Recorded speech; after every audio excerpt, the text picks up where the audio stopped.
Nope. There we go. How about that? Can you guys hear me now? I had myself muted. Oh, man. Well, all right. It should be fixed now. Oh, my God. I can't believe. What is this? Is this my first stream? You know? But yeah, my audio or my little chat thing that I installed here is not working, and that's really annoying. So, oh, no, it's on. Okay.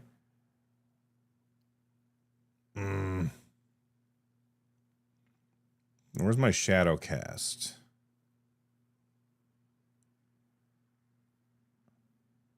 So that's that. And then H chat. That's what I'm looking for.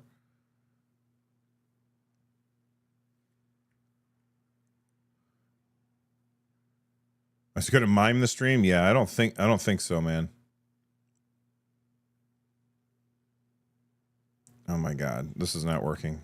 Whoa, did not want to do that. Okay. All right, I guess I'll just turn it off since it's not working, and I'll have to futz with it some other day.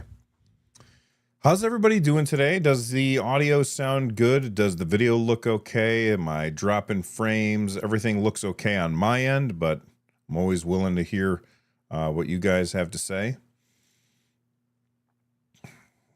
What's this stream about? Well, you know what? We've got a lot to talk about, actually. So, and I just realized I closed all the things that I had that I wanted to talk about. I closed them. I had them open on my Mac, but not on my streaming PC. So let me bring that stuff up real quick, just so that I can remember my thoughts. Oh my God, excuse me. So first off, I wanted to talk about Valve and what they had to say at GDC. And then I also want to talk about what Microsoft had to say at GDC. But most importantly, I want to talk about, the stuff that you guys want to hear about. So if you have ideas, if you have suggestions, things that you definitely want me to talk about during today's live stream, podcast, whatever it is you want to call it, let me know in the comments section or in chat. And if you want to make absolutely sure that we talk about your topic or that I talk about your topic, then make sure you throw in super chat. And not only will you be supporting the channel, but you'll also be doing the more important part, giving us stuff to talk about here on the show. It's a boy, Wary. It's your boy, Worvy. How's it going, Worvy? Did you hear about the court case with New York and Valve? I did hear about the court case with New York and Valve. And, we did talk about it on the podcast for, a certain amount of time. And here's my thoughts. My initial thoughts about the court case between Valve and New York State are my first thoughts were that, well, yes, Valve does gambling stuff. They absolutely do.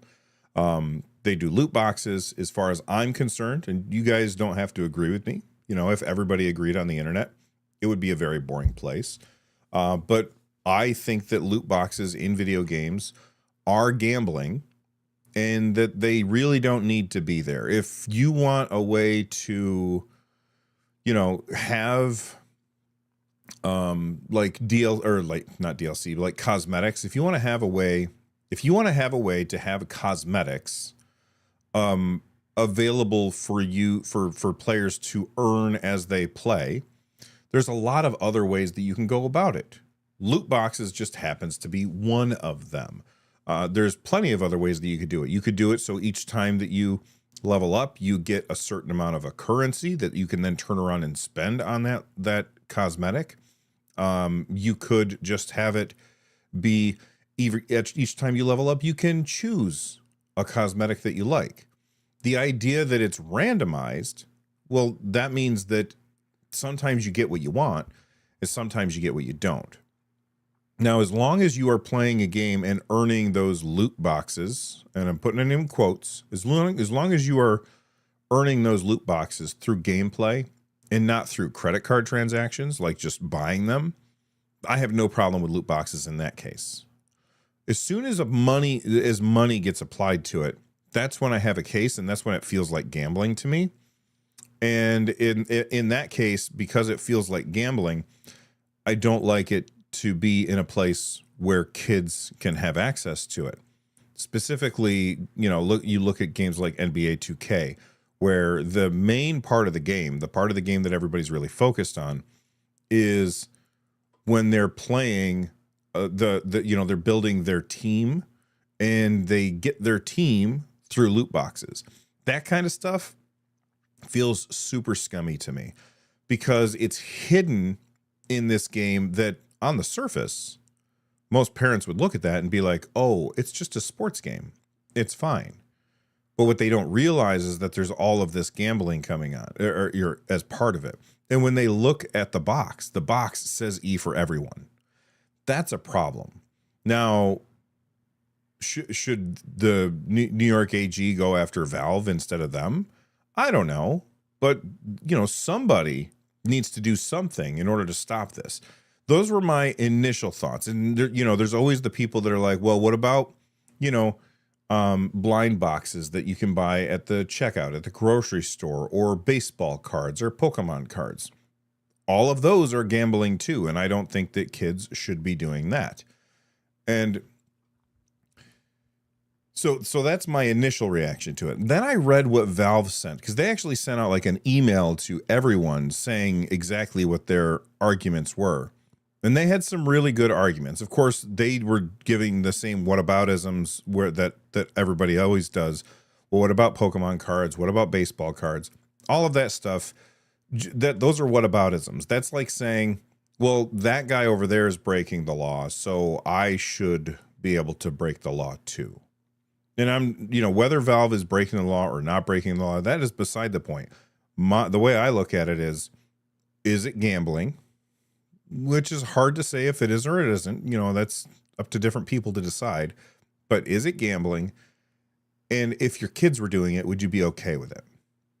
And that's the thing that I don't like. I also really don't like that the New York AG conflated video game violence with violence in the real world. There is no what's the word I'm looking for? Studies, as far as I know, that show a real link between violence in video games and violence in the real world. So I feel like they threw that in there because it's just easy, cheap shot. So that's how I feel about it. But, what do you guys think about it? Let me know what you guys think. I would love to hear it. Maybe I'm dead wrong about it. If you guys think that I'm dead wrong, let me know why. So let's go to the chat and see what people are saying. Sarah Salat says that there's no correlation. Christian Law says, what about the freaking parents being responsible? Yeah, the parents should be responsible, but you also have to remember that you are somebody who pays very close attention to video games. If you weren't, you wouldn't be watching this live stream. There are lots of people out there that don't pay close attention to video games, and they don't understand all of the different systems that are in video games, and they don't really know what a loot box is. And you might say, well, it's on the parent to know that, but you know what? When my kids played softball, like, I just went to the games and I enjoyed watching the games, but I didn't keep score and I didn't pay too close attention to what was happening. I was just watching my kid out there playing a game. When my daughter was doing swim, I didn't know all of the rules to swim. I just watched her do like competitive swimming, and I was like, hey, good job, kid. You swam as fast as you could. I think because people assume that everyone has the same level of knowledge that they do. But what you have to remember is that not everybody plays video games. And yes, they should be responsible for what their kids are using. And one of the tools that they can use to make decisions to help their kids grow up without gambling addiction or something like that is the ESRB rating that's on the box. Well, guess what? The ESRB rating that is on the box does not necessarily reflect what's happening in the game, because in the game there's gambling and there's nothing on the outside of the box that says that that's what's happening. And when a parent goes into the store and buys a basketball game or a soccer game for their kid to play, how are they supposed to know that the main way that you play this game is by gambling? You know what I mean? And you might say, well, you know, the parent has to loan their credit card to the kid in order for the kid to, you know, buy the packs or whatever. Well, the kid is just going to go up to the parent and say, hey, I want to get this DLC for my game. Is that okay with you? The parent says yes. The kid buys the DLC. The DLC is loot boxes, and then they don't get what they want. That's where the parents need to be responsible tends to fall apart. I think that both things need to be true at the same time. And I think two things can be true at the same time. But thank you very much for the information.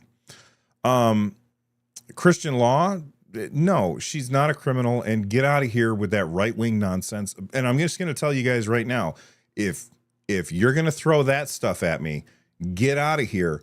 You're not welcome here. I'm not interested in that stuff. Bye-bye. Okay? Anyway, you guys brought it up. That's why I was talking about it. I wasn't going to bring it up today. But I'm not interested in right-wing bullshit. Bye-bye. Sharp 1200. It's not just about kids, right? Gambling causes issues and addictions for adults too. Absolutely. And the way that these games are designed, they are designed to hook that addiction. You know what I mean? Hey, Rhodes War, how's it going? Whoops, that's the wrong button. There we go. The lawsuit feels like it's from 2012, and gambling as a medium has evolved since then. You're not wrong about that.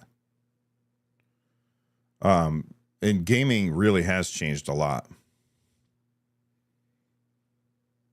You guys with your father stuff is driving me crazy.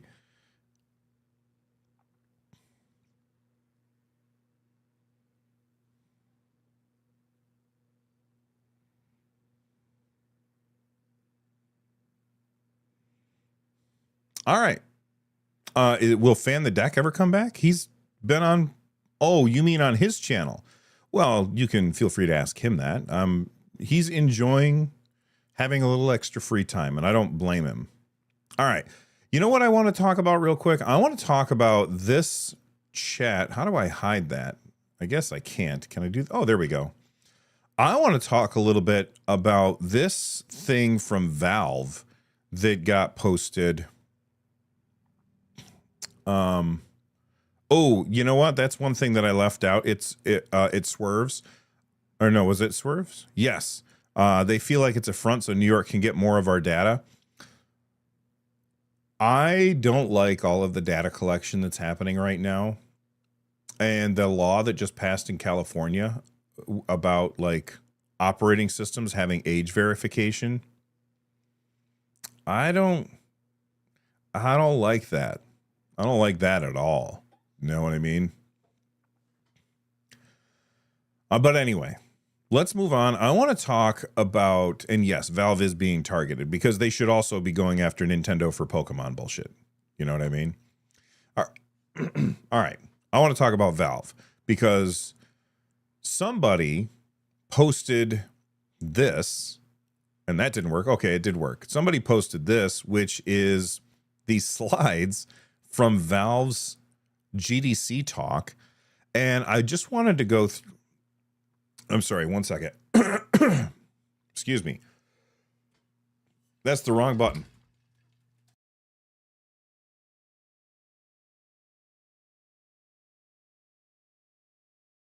Good God. Sorry about that. Someone leaked the slides that Valve used as their talking points for GDC. And we've got them here, and I thought that we would take a few minutes to go through them and see what can be pulled out of them. I'm doing this mostly in prep for tomorrow because tomorrow We're going to be talking about this extensively on the NerdNest podcast. If you didn't know about the NerdNest podcast, links down below that will take you there. Well, I mean, you could just subscribe to this channel and you'll see it. Just make sure you turn on notifications, but there's also links down below for like the audio version and stuff. But we're going to be talking about this when we record the NerdNest podcast tomorrow. And so I thought that I would go through and get my thoughts organized as well as get your thoughts in. So maybe I can bring those up when we're talking about it. So here's the talk, and it says here, topics that they covered. They talked about Steam hardware. They talked about their operating system. And then they also talked a little bit about Steam Deck. So let's scroll through the first couple of slides. They were talking about where they started. So they started by putting out Steam Input. They also have Steam Link, all of these things that they've built in order to get to where they are now. As you look at all of these things that they talked about, the Steam controller, Proton, Steam OS, and VR headsets in the past, everything that they did for those things helped them learn something. And this, I haven't seen their talk. I'm just going based on from these slides what I'm intuiting. They learned a lot of stuff from doing all of these things that led them to the Steam Deck. Like the Steam Deck was a culmination of all of the things that they had learned so far doing all of these other tasks. And then on the next slide, it shows the Steam Deck with arrows going out of it, showing that now they're taking what they learned from making the Steam Deck and they're applying that to these things: Steam Machine, Steam Controller, Steam Frame. By the way, I've got a video all about why Valve needs to release the Steam Controller right now on my channel. And at the end of this live stream, you guys should go check it out. Moving on. So then they talk a bit about their upcoming hardware, which I don't want to jump in there, but let's take a look at their comments here.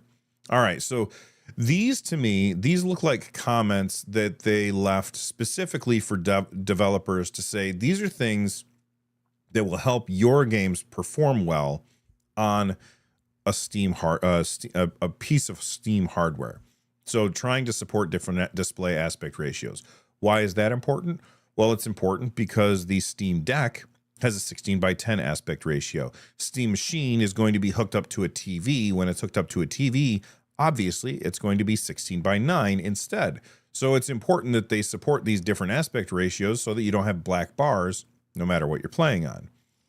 Support offline mode, including on first run. This is super important for Steam Deck, probably not as important for Steam Machine, but I can absolutely get behind that.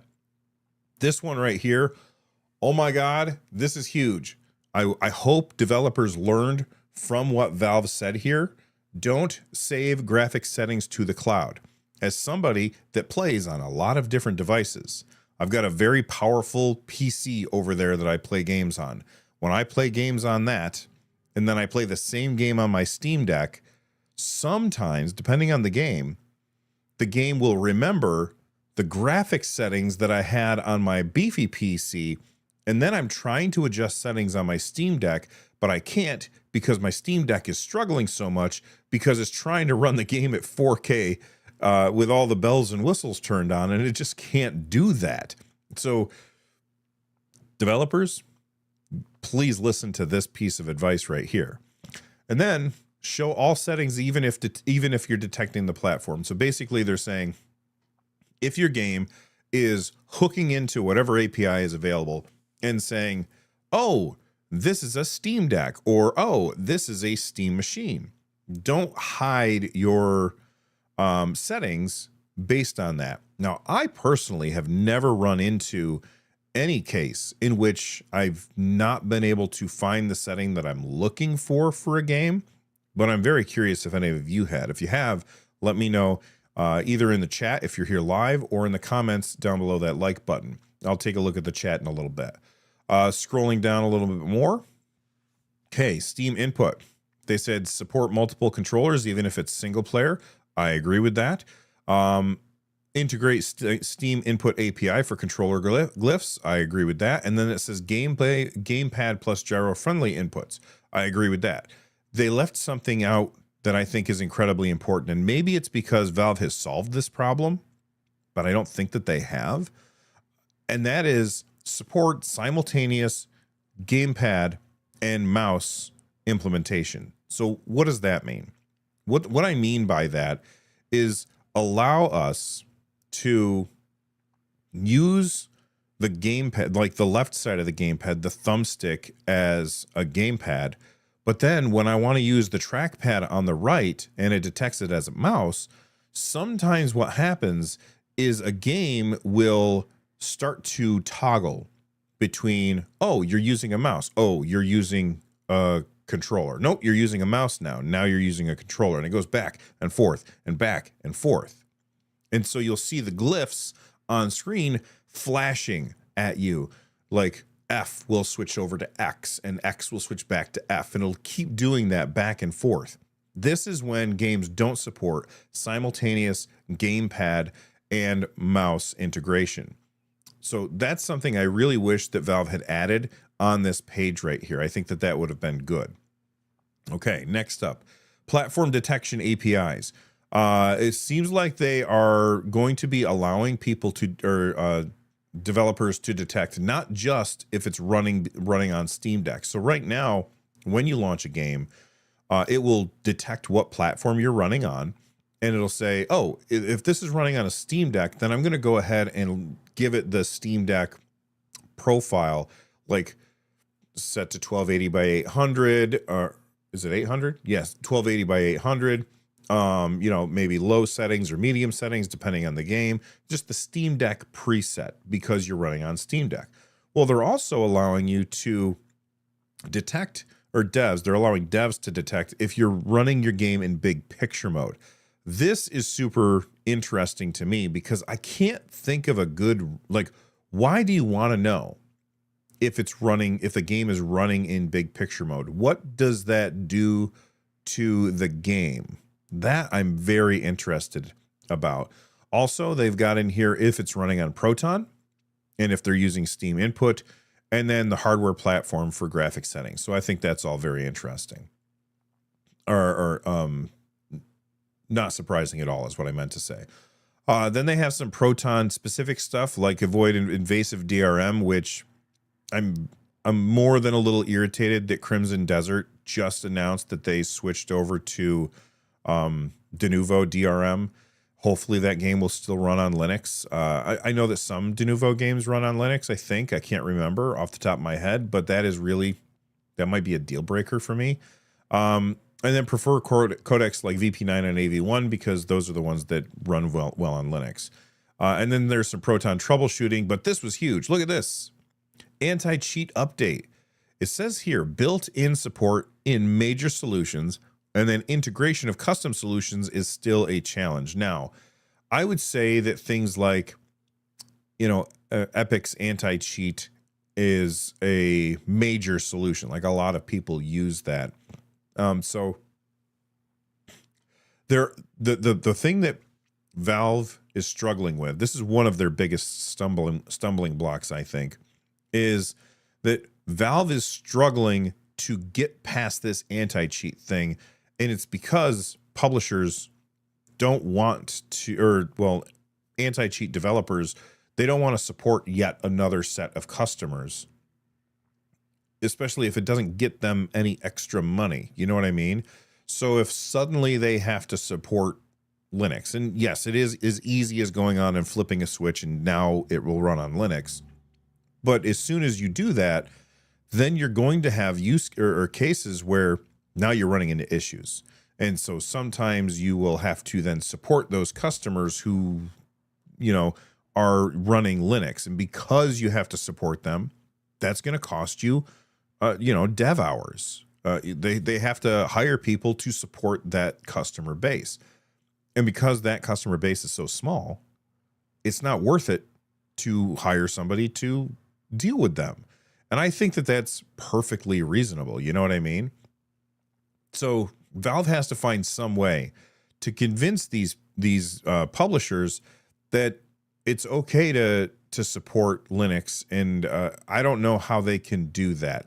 And it's clear that Valve doesn't know how they can do that either, because Valve says right here, integration of custom solutions is still a challenge. Like they are struggling to convince other, publishers and anti-cheat developers to support Linux. And I understand why. It's definitely tough for them. Then they said some stuff about Steam Deck. I don't think that there's anything here that's really worth talking about, so I'm going to scroll down. They talked about Steam Machine Verified, which I thought was an interesting little flowchart. I don't know if I can hide my face here for a second, so I'm just going to click on this. There we go. All right, so if we look on here, we have Steam Deck Test on the left, and then that means if something is verified on Steam Deck, it's verified on everything, or it's also verified on Steam Machine. So if it's Deck Verified, automatically verified on Steam Machine. If you look down here, it says Deck Playable, and then it says because of legibility or default resolution. So basically what that means is when you are submitting to be Deck Verified, you have to have a default resolution of 1280 by 800, or at least you have to support that resolution is what I mean. And if you don't, then it's considered playable and not verified. And what's the difference between those? Most of the time, nothing. In the case of resolution being weird, it's going to be black bars. But at the same time, you can also just support 720p and it would still be verified. Now, maybe your game doesn't support really low resolutions. Maybe it won't let the game go down to 1280 by whatever. In that case, the game would be playable and not verified. But on a TV, nobody cares about that. It's fine to have that, not supporting lower resolutions because you're going to be playing on a 4K system instead. And so in that case, it would, if that's the reason it's not playable, then it will still be machine verified. Now, if it's playable, but because of some other reason like input, then it's still going to be machine playable. If it's unsupported, usually that's because SteamOS is the culprit, and that means you can't run it on the system anyway. You're running it on a system that would never support it because it's Linux, and it's not supported because of Linux, probably because of anti-cheat is probably the reason behind that. So if we go back down here and we look at the last one, Deck unsupported, they would have to do a machine test. And if this is because of performance, so that means, okay, it's running, but it's not running well enough that we would consider it playable. I don't know what frame rate that is because we've seen them give the green check to games that run like absolute dog water on the Steam Deck. So, okay, if that's the reason it's unplayable or unsupported is because the frame rate is too low, and that's what performance means, then they would do a test on machine. Why would they do a test on machine? Because machine is 6 times more powerful than Steam Deck. So I think that all of this makes perfect sense. I still do think that there's a problem with the Steam Deck verified system, and it's something that I would really like Valve to, update, if that makes sense. And I've talked about this endlessly. All right, moving on. We're going to scroll down a little bit more, and we're going to take a look at Steam Frame Verified. This is talking about how do you get your game to be Steam Frame Verified. So if we look at the same kind of image that we were looking at before, you run your Steam Deck test. If it passes and it's Deck Verified, then you still have to run a frame test because the Steam Frame is it is an ARM chip. It is not a, what's the word I'm looking? It's not an x86 chip. If it's playable, you still have to do a frame test. If it's unsupported, you still have to do a frame test. If it's Deck unsupported because of performance, then it's going to be frame unsupported, and that should surprise no one because if it's not running well on the Deck, it's not going to run well on the frame because the frame is going to be relatively low powered, and you have to run it through that emulation layer to get it translated from a Windows platform over to ARM, which is crazy that we're even talking about them being able to do that, but they're doing it. And then if it's unsupported because of SteamOS, then it's also frame unsupported. So If you look at those things, all of those things make perfect sense to me. But as you keep scrolling through this, and in the final notes, I thought there was something really interesting, and then I want to hear what everybody in chat has to say. So start firing in your ideas here. When I was reading through this, this was awesome, and I wanted to stand up. You know the meme of all the people at the Oscars standing up and like clapping for something? This right here is exactly what that meme should be all about. And it's optimizing for lower spec machine expands your audience. Yes, of course it does. Making it so more people can play your game is going to make it so more people can pay you to play your game. It makes perfect sense. All right. So what do you guys think about all of these? Let me know in the comments section down below, and hope to see you on the next one. The reason I just ended that segment like that is because I was also recording it, and I might edit it down and then post it over on my Clips channel, which is NerdNest Clips. So make sure you guys check that out. But now I want to hear what you guys have to say here in chat. So let me scroll back a little bit. Hi Surf says PowerPoint Bill. That's me. That's what they call me. Although last time I said that I was beat. The NerdNest podcast, where you can hear about Microsoft DP. That's right. Live action Bill. This was their I guess it was their slides for their presentation at GDC. I'm sure that they had a lot more to say about it than just what was on the on there. I was just looking at it and interpreting what they were saying based from what we were seeing. Okay, Fallout 4 as an example, it detects Steam Deck and blocks settings. Oh, I did not know that. How is it blocking settings? What is it blocking? Who is that? My attack. What is it blocking? I would love to hear from you about that. Just got a $5 super chat in from Mojal. Thank you so much for supporting the channel, Mojal.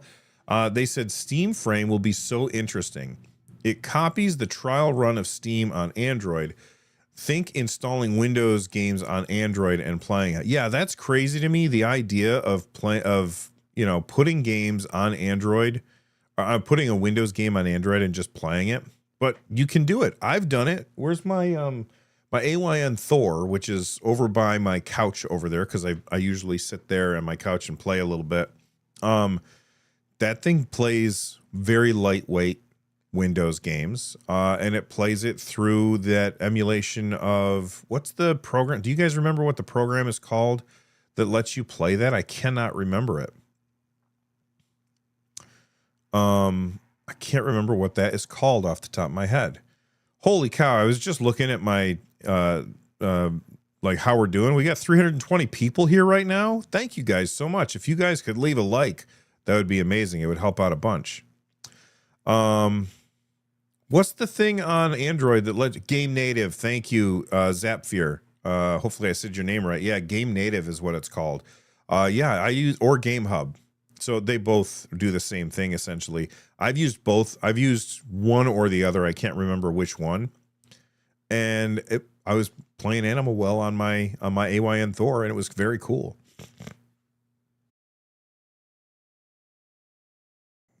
I have not used Winlater Navozio. Awesome. Thanks so much. All right. But anyway, going back to Mojal's comment, Steam Frame will be so interesting. It copies the trial run of Steam on Android. I think you mean it could be the trial run of Steam on Android, if I'm reading that correctly. And I do think that. In fact, I am bullish on the idea of Valve putting out an operating system for ARM chips, but I don't think it's going to be soon.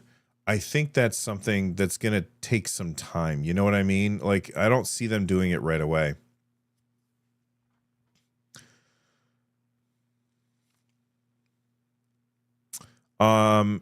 Our Steam Decks are breaking more.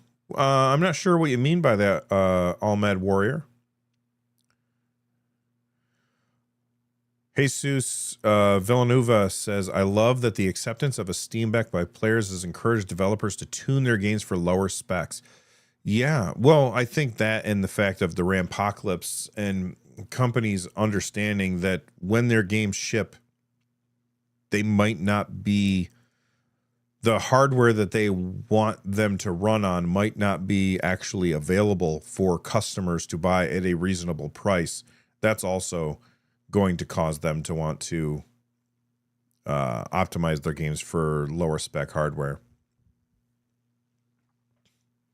Near 1 month after restock of Steam Deck in Europe, is it still out of stock in the US? I haven't looked in a while. SteamDeck.com.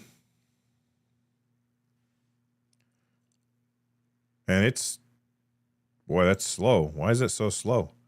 All right, browsing. Let me bring my camera back on here. All right. Is it still out of stock? Oh, it says available now. View on Steam. Oh, rug pull.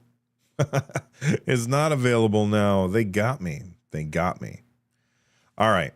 So no, it's not available anymore. Still not. Boo earns. All right.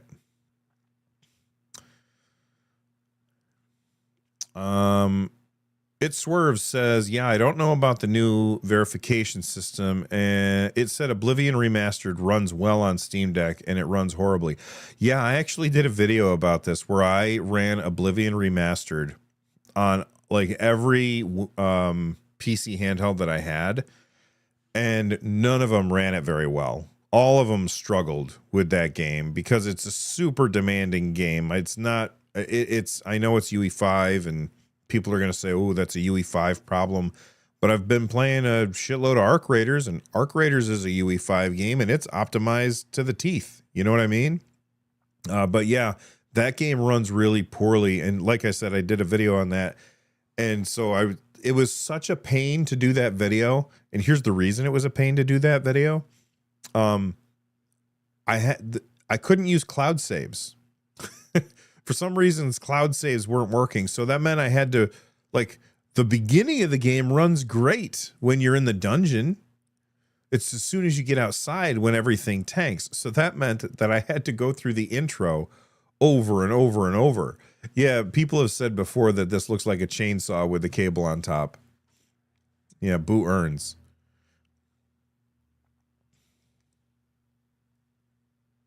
Oh, Kodma 52. That's sad. His wife bought him an OLED and it had a dead pixel, and now they have to wait on an RMA. So you're just sitting there waiting. Ugh.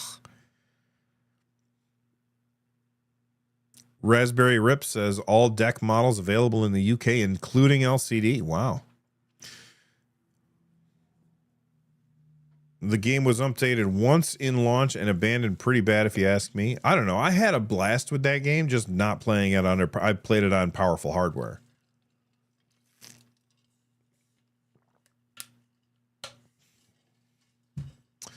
Unreal games can definitely be optimized well. Sonic Racing Crossroads can run on a potato. I didn't know that was an Unreal 5 game. That's been on my wish list for a while, and I'm waiting for a really good sale before I buy it. Because I have Mario Kart, and I like Mario Kart a lot, but I don't like this Mario Kart as much as I liked previous. Or that's not true. I don't play this Mario Kart as much as I play other Mario Karts in the past. I don't have a good reason for that. You know what I mean? I'm not sure what the reason is. But that's beside the point, because I do think the Mario Kart World is a good game. And all of the Sonic racing games to me have always felt like we have Mario Kart at home. They get that vibe from me. We get Mario Kart at home.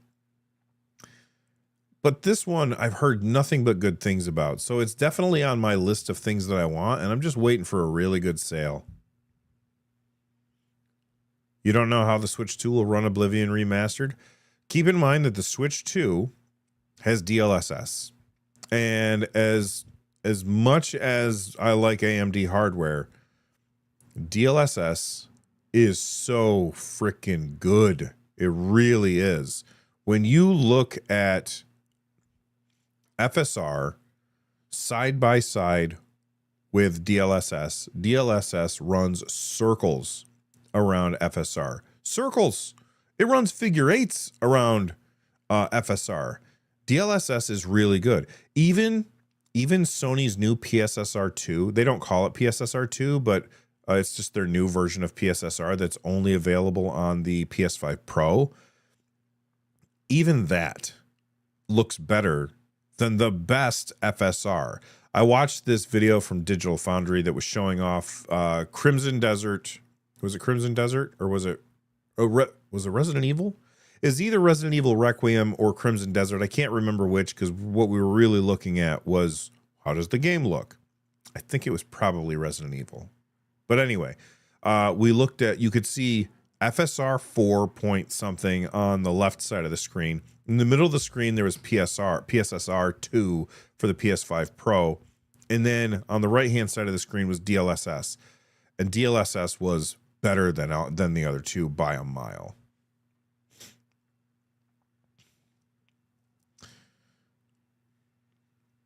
Most optimized UE5 games don't use Nanite and Lumen. And I'm pretty sure that that Arc Raiders does not use that stuff. I don't think there's any ray tracing in Arc Raiders, which is fine.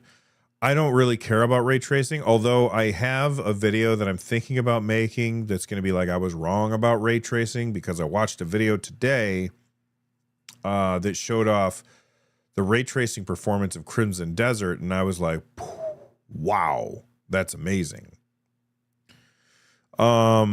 It Swerves says, speaking of Crimson Desert, what do you think about it? Do you think it will flop or be a legendary game like the devs say? My interpretation, hang on, I got to text my wife real quick because she asked me what I was doing.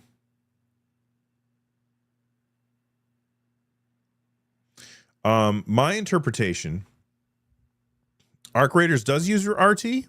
I did not know that, Mers. Maybe I just have it turned. Oh, I just run the defaults. So maybe if you go in and turn it on, it'll do some stuff. But I just ran the defaults. It looks great and it plays great. Anyway, back to the question about Crimson Desert. I think it's going to be an all-timer. I really do. Everything that the devs have shown is crazy. The game runs on really low spec hardware. It looks great. The variety of things that you get to do in the game is insane. You are able to climb everywhere, like in Breath of the Wild. This is like this. When I look at this, and I'm saying this as somebody who says Breath of the Wild is my favorite game of all time. I think that this game makes me look at Breath of the Wild, having not played it yet, maybe I'm wrong, but it makes me look at Breath of the Wild and say, you're giving me We Have Crimson Desert at Home vibes. You know what I mean? Or maybe it's the other way around. However that vibes thing works, it just looks so friggin' good. I cannot wait for this game, and I really hope that they stick the landing, because if they do, we're going to be talking about this game for the rest of the damn year. It's going to be so just all-consuming. I cannot wait for it. What is your setup? Nicole, do you mean like this setup? Or do you mean my gaming setup?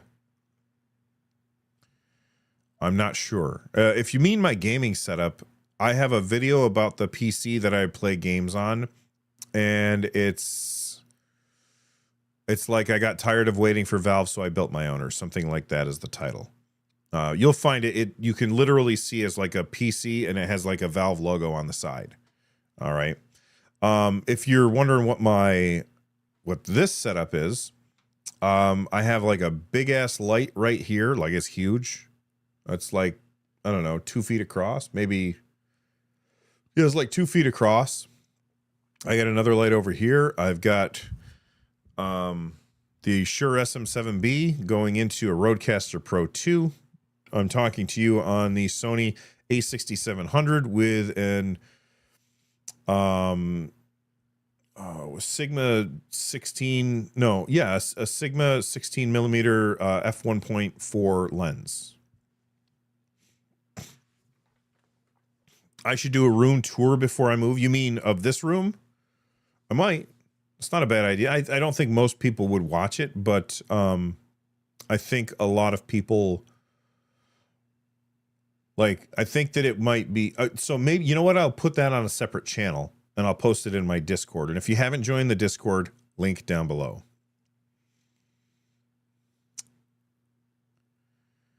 Hey, all right. Corny, you're about to get booted. You keep that nonsense up. Just letting you know right now. Hopefully you got it out of your system.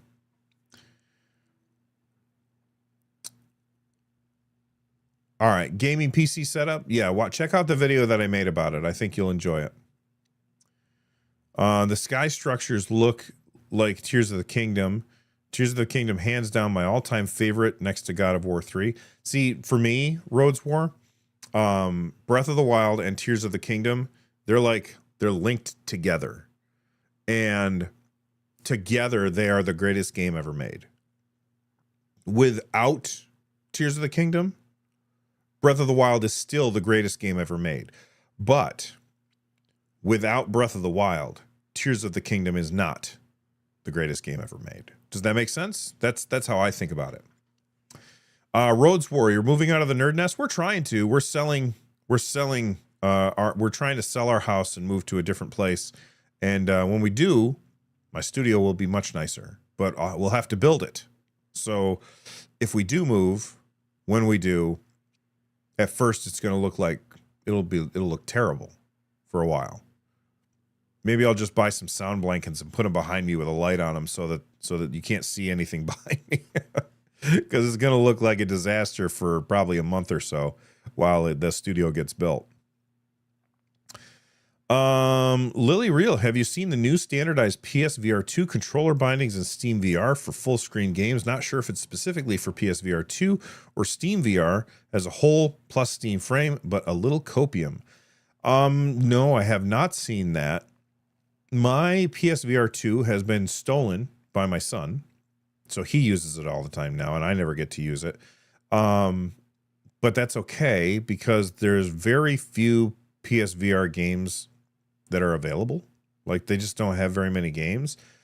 And because I'm running Linux instead of Windows, I can't do most of the stuff that you would do. You know what I mean? I can't hook up my PSVR 2 to it. So I'm very much looking forward to Steam Frame. I want the Steam Frame because as soon as I get my hands on Steam Frame, then I'm going to be able to play some VR stuff.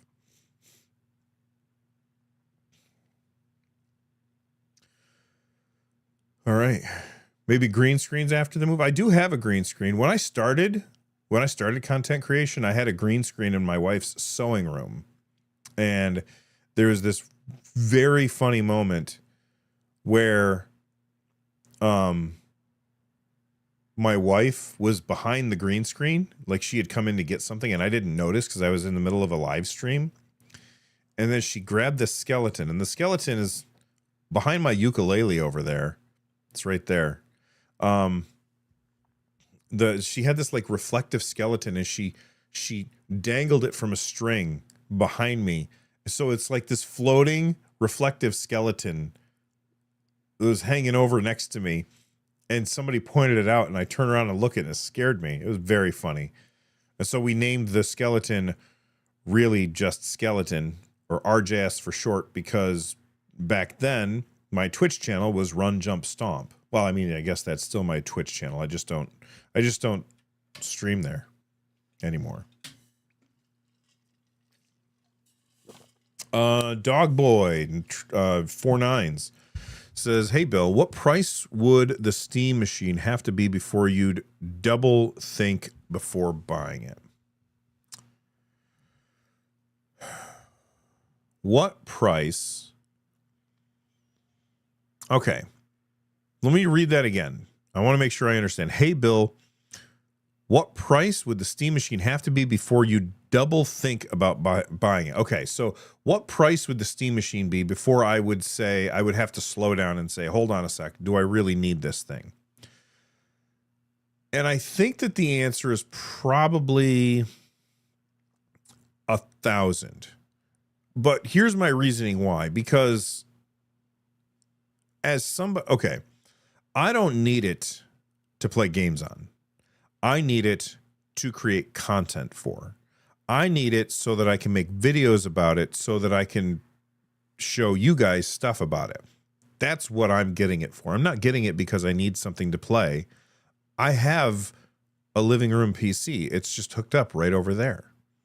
And I could easily I have the streaming PC that I'm on right now. I could easily take that, move it down to my living room, and play, especially with the new Windows Xbox mode, play video games on the TV downstairs. So this is not a device that I need in order to play games. It's so that I can run my business. You know what I mean? Just to be completely honest with you. And because of that, I would spend like $1,000 on it, because I would make that money back in you guys watching my videos, just to be completely honest about it. That said, if I didn't have a channel and I didn't have a beefy PC and all I had was a Steam Deck and like a big library of Steam games, and somebody said, okay, well, now how much are you going to pay? I think the upper limit would probably be 800. I think that's where I would probably land. But I'm very curious what you guys who are here watching right now, what would you guys pay? So tell me in chat right now, because, you know, I want to know what is the highest price that you are willing to pay for a Steam machine. Luna Droid said it would be sick if Valve sent you one. I mean, they did send me the Steam Deck, and my channel was very small then. And they also sent me the Steam Deck OLED as well. I'm not expecting them to send me one, but fingers crossed that they'll send me one. Let's see. And yes, Steam Machine is a business expense, so I can write it off. But that, you know, that doesn't mean it's free. That just means I don't pay taxes on it. Okay. Beats and Guitars says 800 is their maximum. Joffrey 373 says 650. Joel Landon says 699 is your maximum price. Ulix is 700 US dollars. It Swerves says 650. 600. I'm seeing 700, 800, 799. It's the art is returns says 800 to 1,000. But isn't that what Helix is supposed to be? A hybrid of Xbox and Steam's? You know what? You're not wrong about that. And seeing what we have seen about Project Helix does make me very excited for that device. I want to see what it can do.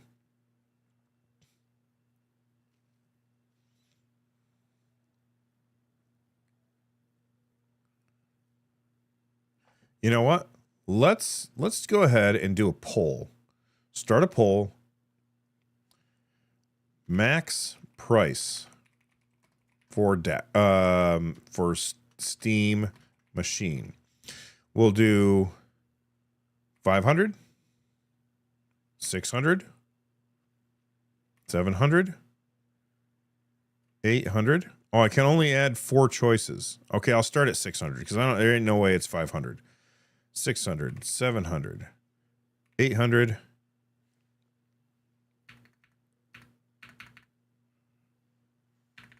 900. Start poll.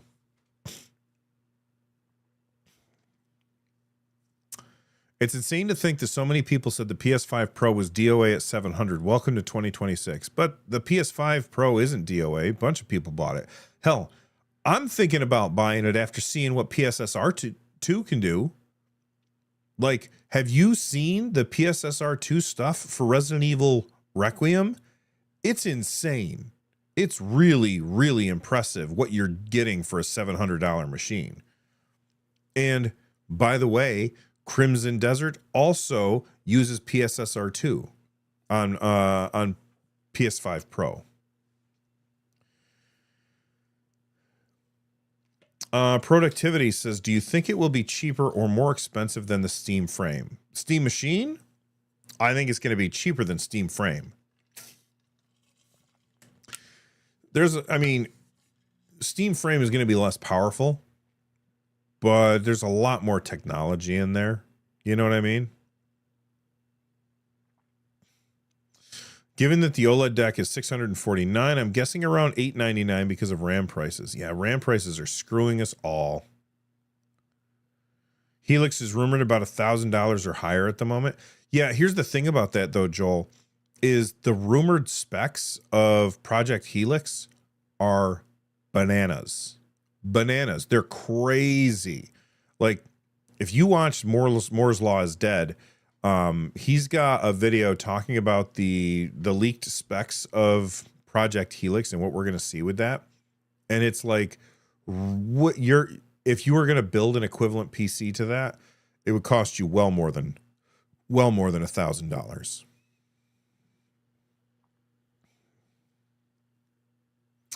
Michael Rousseau, hopefully I said that right. Rousseau says that the people are going to be sticker shocked about Helix. I agree with that. People will probably be sticker shocked from Helix, but once they see how powerful it is, that might change things for them. Dogboy 49s said, I'd like the bundle at $1,200 as per Carrie's idea. I agree with that, but that was before the RAM shortage.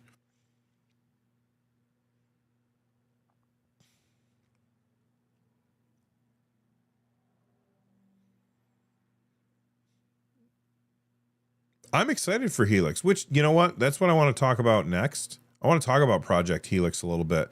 I want to look at what they said and discuss it. But first, we want to see the results of this poll. Only 120 votes so far, so I'm going to give you guys just a little bit more time to vote. But that's our next topic, is what Xbox said at GDC. So I'm just going to wait until we get a few more votes in for that. SteamOS on Helix will be fun. You know what? It's running AMD chips. It's a PC. Wonder if you could. I mean, we got SteamOS on a PS5 Pro.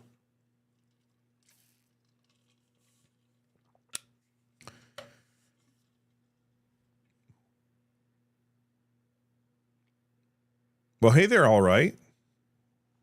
Microsoft just said that they would have the dev kits ready by 2027. So I think Helix will be 2028 release. Yeah, I mean, especially because they said they were alpha dev kits. We'll talk about that very soon. All right, what do we got for votes in here? All right, I'm going to go ahead and end the poll. Well, let's see how many people are watching. We got like 340 people watching. About half of the people voted. It's just like real elections, which is a little sad.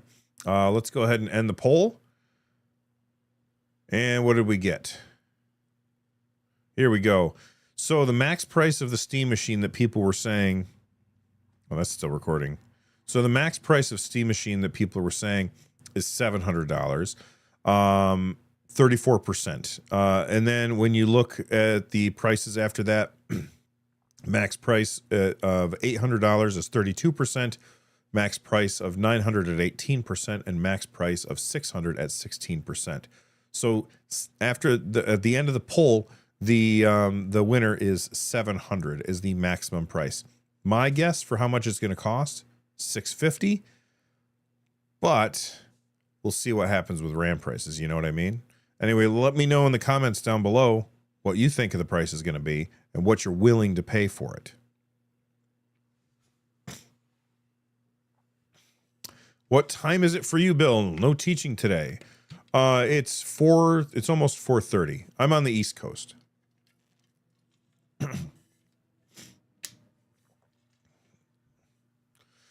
Someone will do it, Mistra. You're not wrong about that.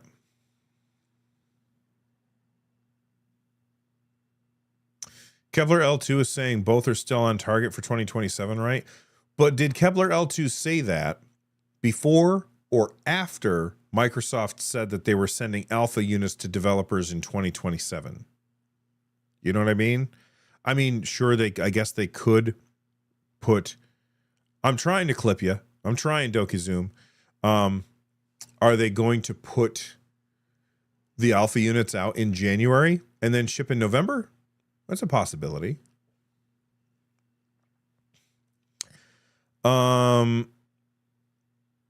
Mestra says, at this point, I'm just anti-Microsoft, so the point for me could be an awesome machine for cheap. I mean, I am anti what, it's okay to be anti what they're doing. No need to be anti-Microsoft. I'm anti their data collection. I'm anti their Copilot bullshit. I'm anti them constantly nagging me to make like their browser my default browser when I use Windows. I'm anti a lot of things that they do, but I'm not against them as a company because I want them to be a good competitor to force Valve to do things that Valve might not want to do.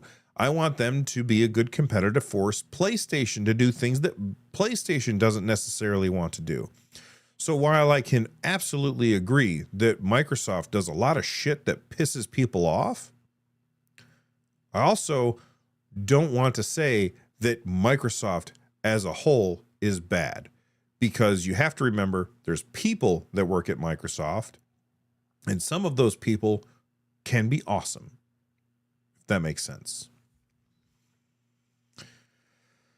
All right, let's talk about Microsoft. I want to talk about Microsoft, and I want to specifically talk about what they said at GDC. This was yesterday that they said this stuff, and we're going to be talking about this extensively on the podcast. So if you haven't checked out the NerdNest podcast yet, make sure that you do. If you're watching this, make sure you subscribe and turn on notifications to all. Let's take a look at what they said about Project Helix. This is really interesting. So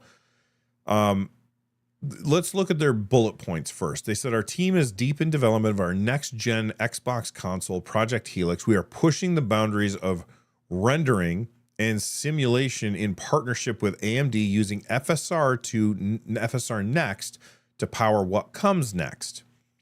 They also said, starting in April, Xbox mode will begin rolling out to Windows in select markets. It brings a familiar Xbox experience to players while keeping the flexibility and openness of Windows. And then the third bullet point is for developers. The Xbox Play Anywhere catalog now spans more than 1,500 games, creating a powerful opportunity to reach players seamlessly across console and Windows. Okay, so let's talk about these each individually. I want to start by talking about this right here, AMD in partnership with AMD using FSR Next. So first off, FSR Next, I had not heard of this. And so in my private chat with the other guys that are on my podcast, I said, what the hell is FSR Next? Do we already know about this? And Kerry was like, well, yeah, that's FSR 4 or maybe 5. Yeah, he said FSR 5. And I was like, oh, okay. I guess I felt like I was pretty plugged into the gaming industry, and I must have missed that. And then he said something, and I was like, okay, I don't understand what you're talking about. But that's okay. Because Kerry talks to the level that only robots can understand sometimes. You know what I mean? And it was just over my head. So when I was looking at that FSR Next, this makes me think about what's going on right now with FSR, PSSR, and DLSS. And when I already said this earlier in the stream, but I probably said it more than once. The whole idea here is that FSR, of all of the upscaling technologies, is kind of the weakest one. Profunity in live chat is calling it FSR Diamond, which again, I don't know anything about Diamond, but they're calling it FSR Next. My hope is that whatever Microsoft has with FSR is, better in quality than DLSS. FSR is fine, but when you compare it to PSSR, and when you compare it to, PSSR 2 on the PS5 Pro, and then you compare it to something like the like DLSS on NVIDIA chipsets, it's pretty damn weak in comparison to those. It's fine on its own, but when you compare it to other things, like FSR just does not hold up as much. And that's too bad, particularly with like the upscaling. Now, when we're talking about frame generation, I don't know nearly as much about that. But when you just look at how they look next to each other, FSR always looks the worst. So my hope is that whatever this FSR next is, it leapfrogs over the other ones. That's what I'm really hoping. Red Russell in chat, thank you so much for the $10 super chat just to say this is a good stream. I appreciate you, man. I really do. Thank you so much for that, being so generous and helping out in such a nice way. All right, back to the quotes. In purple here. Where's the purple? Here we go. Starting in April, Xbox Mode will begin rolling out to Windows in select markets. It brings the familiar Xbox experience to players while keeping the flexibility and openness of Windows. I am very excited for this. I'm very excited for this for a couple of reasons. Number one, as much as I say that I'm a Linux guy, well, okay, I'm not a Linux guy. As much as I say I play games on Linux, and I do, there are games that I would like to play that I can't play on Linux because of anti-cheat bullshit. In a perfect world, I wouldn't need to worry about Windows because every single game would support Linux with their anti-cheat and DRM. But that's just not going to be the case.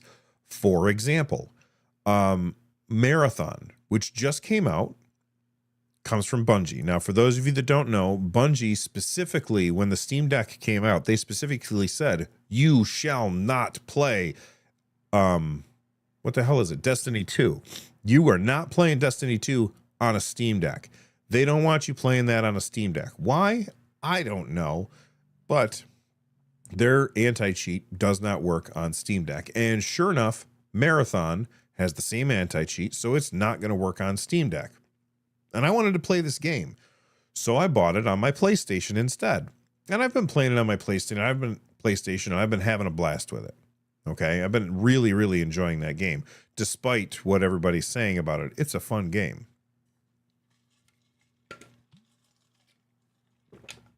All right. So the point I'm trying to make is I would love to play mostly on PC. PC is where I play almost all of my games.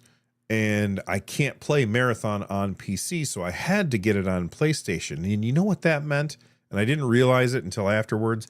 I bought it on PlayStation, and then I realized I had to subscribe to PSN because you can't play for free on that game or on that system.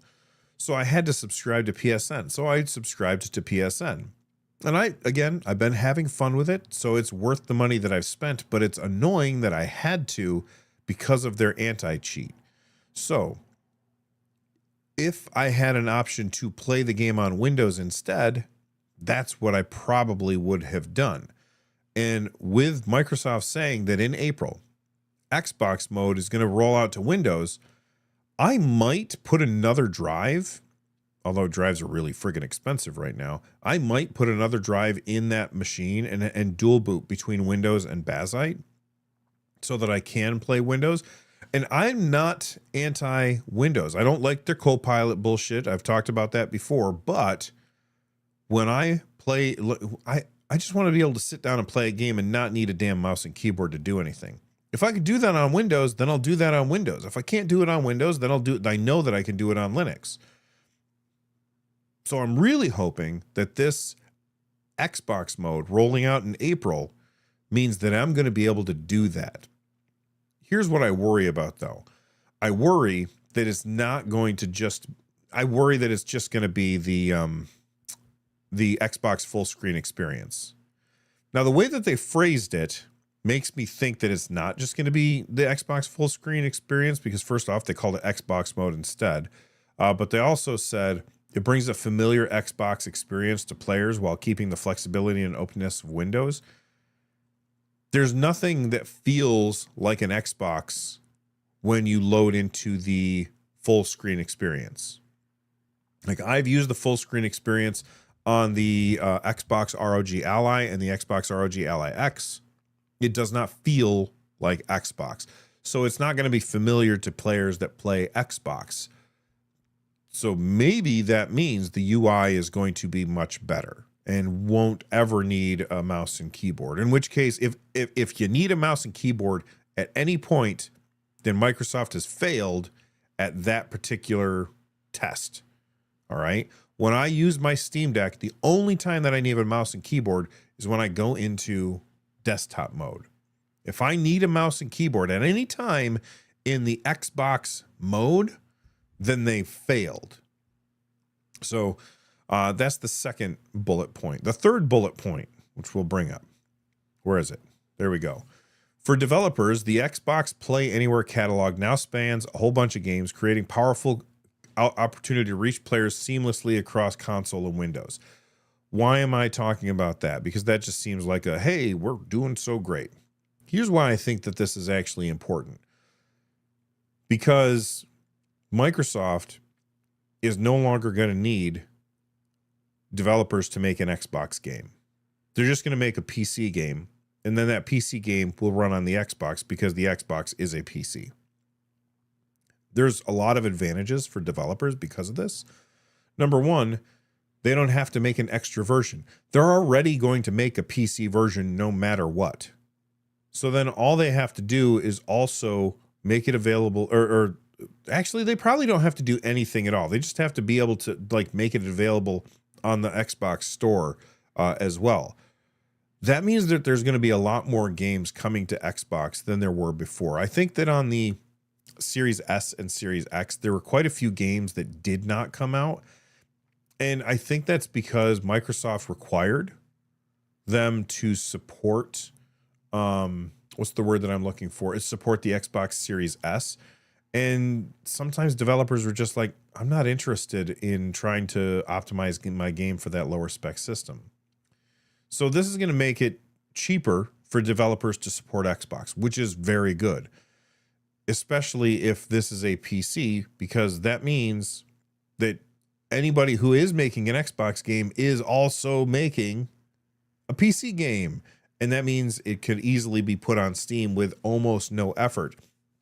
And when you can make more money without increasing the effort that you're putting into it, well, there, my friend, you've run into something. You've found the gold nugget in a sea of fool's gold. You found it. You've done it. That's exactly what you want. I think that's really good. The other thing that I thought was interesting in this article, and I highlighted it, but apparently it didn't save, so I'm trying to find it now. Oh, yeah. Here we go. Right here. Here, let's highlight that. Xbox has an incredible lineup of game releases this year, from the return of iconic first-party franchises like Gears of War to major titles from partners across the globe. This is not what I thought I was reading. Where the hell did it go? It was about old games. Here we go. This is what I was looking for. We're committed to keeping games from 4 generations of Xbox playable for years to come. As part of our 25th anniversary later this year, we'll be rolling out new ways to play some of the most iconic games from our past. Okay, this is very interesting. Here's why. The way that they phrase this leaves a lot of room open to interpretation. So first off, when you talk about playing games from your past, they say new ways to play the most iconic games from your past. That, you know what that says to me?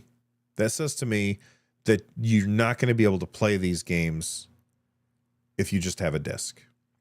So if you have a copy of Halo, the original Halo for the original Xbox, you're not going to be able to play that on this device because they have to come up with a new way for you to play it.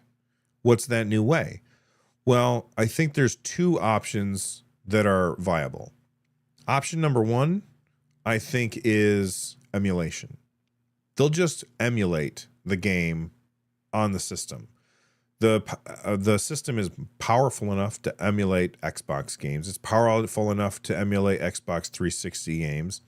Xbox One, I think, is when they started the Play Anywhere stuff. So maybe that was Xbox Series. But I think Xbox One let you play games. And you guys in chat can let me know if I'm wrong. But didn't Xbox One let you play games like Xbox games on PC. Like didn't Xbox games get released alongside PC games on that system? Anyway, I think also that this new system is going to be powerful enough to emulate Xbox One, if not.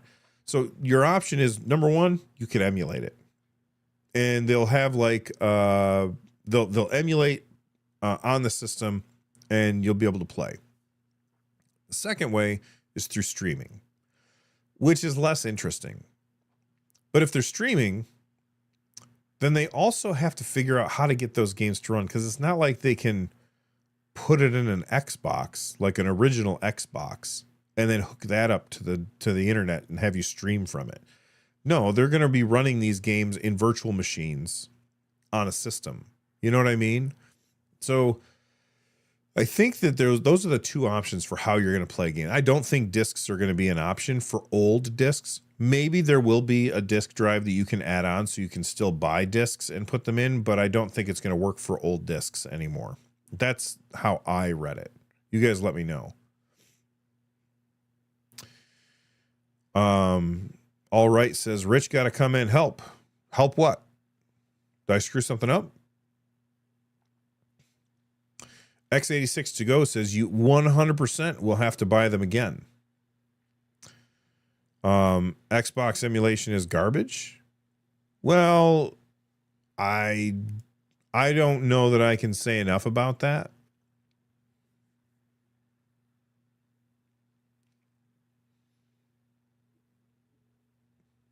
They could sell an add-on drive that could read the old discs. I'm sure that they could, but will they? I don't know.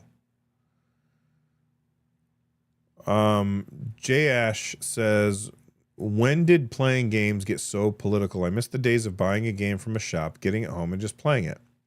How did this get political? What are you talking about?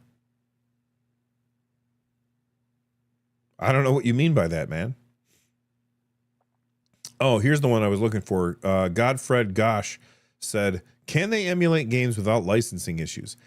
Yeah, well, you know what? Microsoft has a big team of lawyers. I bet they can probably strike a deal, especially because they got buckets of cash. I think they could probably strike a deal in order to make those licensing issues go away.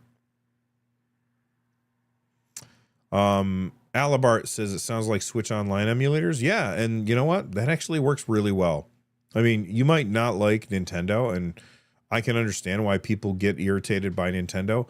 They make really good games, and when they had the Wii U and the Wii, people were constantly asking for Netflix, a subscription to allow people to emulate games on their system. They did exactly what people wanted. And then people were like, no, I want to buy these. And it sucked at first because there were so few, but over time, they got better and better and better.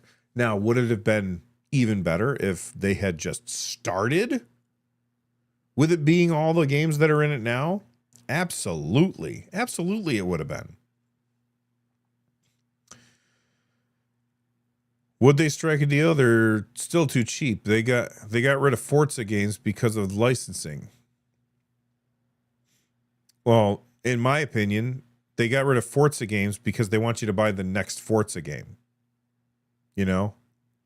So I don't think that, I mean, yes, that's the reason that they said, and yes, there were licensing issues, but it's easy for them to say, oh, licensing issues. We don't want to pay money back to these car companies to keep using their cars in our games, so we're gonna cancel that because the license expired. Oh, by the way, we have this new Forza game for you. Look how shiny it is, and we bought the licenses to all those cars for this game. You know what I mean?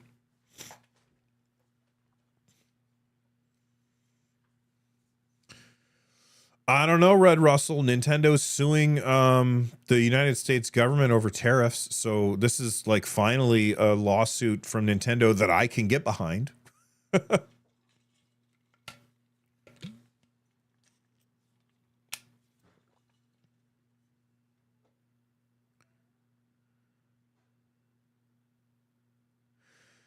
Howard PDX says, why would they sell a piece of add-on hardware when they can just get subscription money from you every month? Because there are some people who live in a location where they cannot download huge amounts of data, and games are absolutely huge. And there's people who simply like right here in the United States, there are companies, there are people who have data caps on their internet.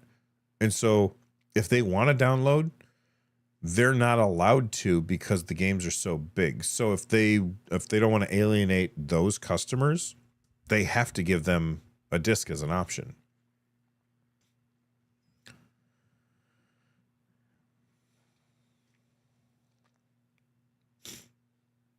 Oh, yeah, that makes sense, x86. They could throw in a secondary APU.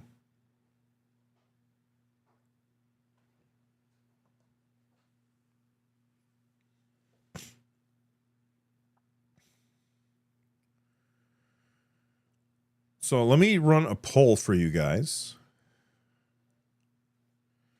And we're going to say how much. No, not how much. How interested are you in Helix?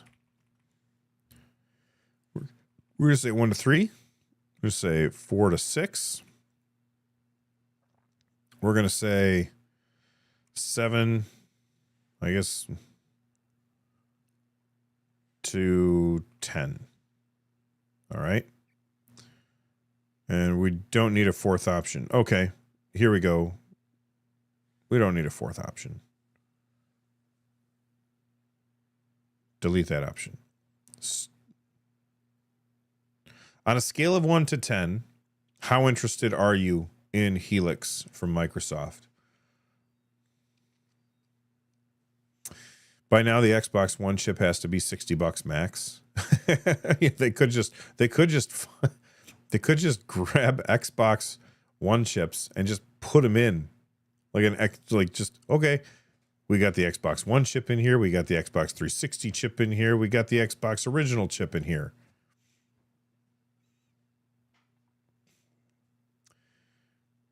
Very interested in Helix, but it doesn't have the exclusives. It's DOA. I don't necessarily know if that's true. Like if the specs are to be believed and the price is to be believed, you are spending $1,000 on something that is worth far more than $1,000 as far as the performance that you're getting out of it. And I think that there's a lot of people who will look at that and they'll say, you know what? That's the best deal for me right now. And it plays pretty much everything except for PlayStation games and Nintendo games. So I think that that's interesting. Legendaries says, where's Zero? Because Microsoft is just completely crapped on all their fans. I would agree that they have done that, but now that there's a change of leadership, maybe they won't, but maybe they will. We don't know what's going to keep happening.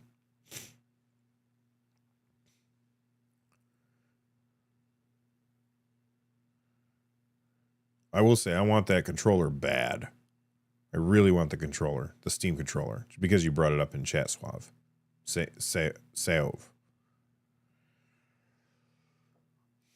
But look at the drop off in Xbox hardware once they got rid of exclusives this gen. It's a hard sell. But no, well, okay, I get what you're saying, Bacon, but you have to remember, correlation does not equal causation. All right? Just because those two things happened at the same time does not mean that one influenced the other. The reason that they struggled so much is because they were not selling very well.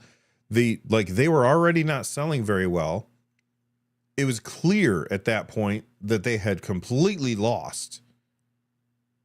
And so they decided, you know what? We're going to have to start putting our stuff on other platforms if we want to make all the money that we invested in buying Activision Blizzard worth it. We got to start putting our stuff on other platforms because we're not selling them on our platforms. Our platforms are not selling. I am Mark Smith, just sent in a $5 super chat. Thank you so much for the support there, Mark. And he says, I am not interested in Helix to play my physical back catalog. My Xbox is... Wait, I'm only interested. I read that wrong. I'm only interested in Helix to pay my physical back catalog. My Xboxes aren't getting any younger. Mark Smith, this is not financial advice, but if I were in your shoes, I would probably make sure that I had an Xbox Series S or X on hand so you could have that back catalog. And I would buy them before the price goes up again. And X86 to go just sent in a $10 super chat. Thank you so much, X86. They said, love your podcast. Must be hard keeping everyone on track. If you mean like all of the guys who are on the show, that's just something that I learned how to do over time.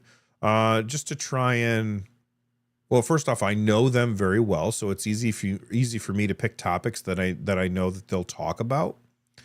And then I just made sure that I only invited guys who had the sensibility, or people. So I have no problem with having a woman on the show.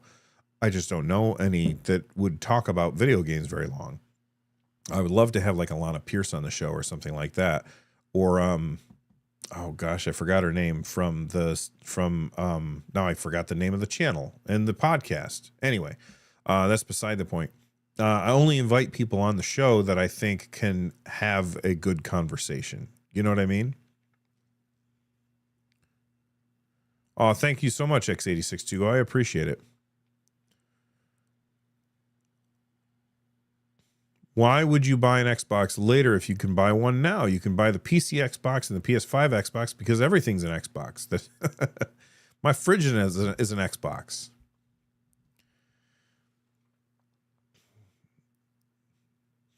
You're commenting from your 3070 Helix Xbox. Nice. Very cool. All right. Well, here's what we're going to do. We're going to start to wrap things up here for the show today. We've been going for about an hour and a half. Yeah, Alana Pierce is Charlana Zard. That's not the person I was thinking of.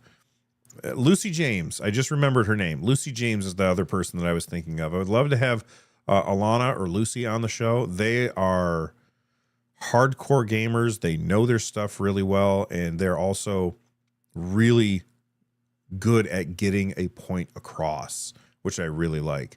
And Twitchy2U just sent in a $5 super chat. They said, if Helix is the price and specs, would only be interested if open to operating system changes. If not, way more interested in Strix Halo 388 and a mini PC form factor. Yeah, I would really like to see a Strix Halo mini PC, see how that runs. I have a Strix Halo tablet, the ROG Z Flow 13. That thing is so powerful. It really is. And I'd like to see it not constrained by batteries. You know what I mean? Just something that just plugs right into the wall. But anyway, thank you so much for the support. Commenting from a 3D printer. I love that you guys are commenting from all these weird devices. I don't know what that means. Xbox is amazing. Everything's an Xbox, yet nothing is. He's going to print his own games.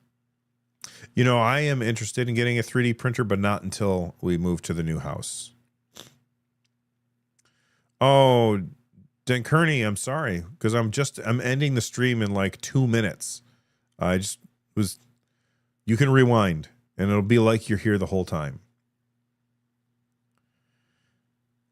X86-2Go says, making everything in Xbox is just devaluing the brand. That's why Nintendo games keep their reselling value. I think Nintendo games keep their reselling value because Nintendo never puts them on sale. And when they do put them on sale, they put them on kind of a shitty sale. It'll be like, ooh, it's $40 instead of $60. It's never like the crazy sales that you see on Steam or anything.